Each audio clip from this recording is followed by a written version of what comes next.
Хөтөлбөрийн дараагийн мэдээлэл мөн ойрхон орнтой холбоотой. Гэхдээ энэ үйл явдал Америкийн нэгдсэн улсын Конгрессийн танхимд өрнөж байна. Иран болон Америкийн нэгдсэн улсыг эцсийн тохироонд хүрэхийг шахалт үзүүлэх зорилгоор Америкийн нэгдсэн улсын Конгрессийн зүгээс өчигдөр нэгэн чухал шийдвэрийг гаргалаа.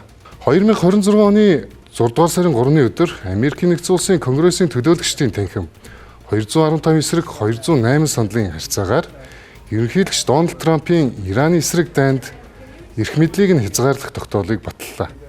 Энэхүү санал хураалтаар бүгд найрамдах намын 4 гишүүн сөрөгчин болох ардчсан намынхантай нэгдсэн онцгой анхаарал татж байна. 1973 онд батлагдсан дайны эрх мэдлийн тухай хуулийн дагуу ерөнхийлөгч нь хилийн чандадад цэргийн ажиллагаа 90 хоногоос дээш хугацаагаар үргэлжлүүлэх тохиолдолд заавал Конгрессээс зөвшөөрөл авах ёстой байдаг. Ираны эсрэг мөргөлдөө эхлээд аль хэдийн 100 дахь хоногтой ороод байгаа бөгөөд энэ хугацаанд Америкийн нэгдсэн улс 29 тэрбум гаруй $, зарцуулж 13 цэргээ алдаад байна.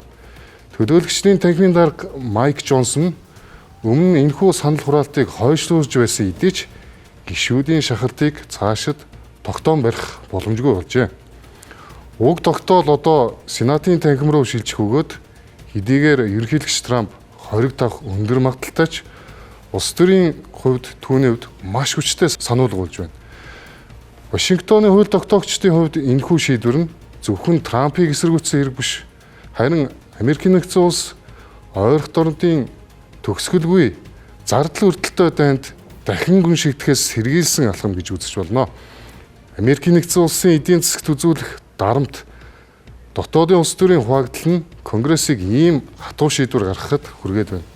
Харин цагаан ордны зүгээс Ираны эсрэг тууштай байр суурь баримтлах нь бүс нутагтах холбоотнуудаа тэр дундаа Израилийг хамгаалах мөн олон улсын худалдааны гол судас болох Ормозын хоолойн аюулгүй байдлыг хангах цорын ганц арга зам гэж тайлбарласаар байна. Энэхүү дотоод зөрчил нь Америкийн нэгдсэн улсын гадаад бодлогын нэгдмэл байдлыг сулруулж дипломат хэлцээрийн ширээн дээрх тэдний байр суурийг эмзэг болгож байгааг судлаачид онцолж байна.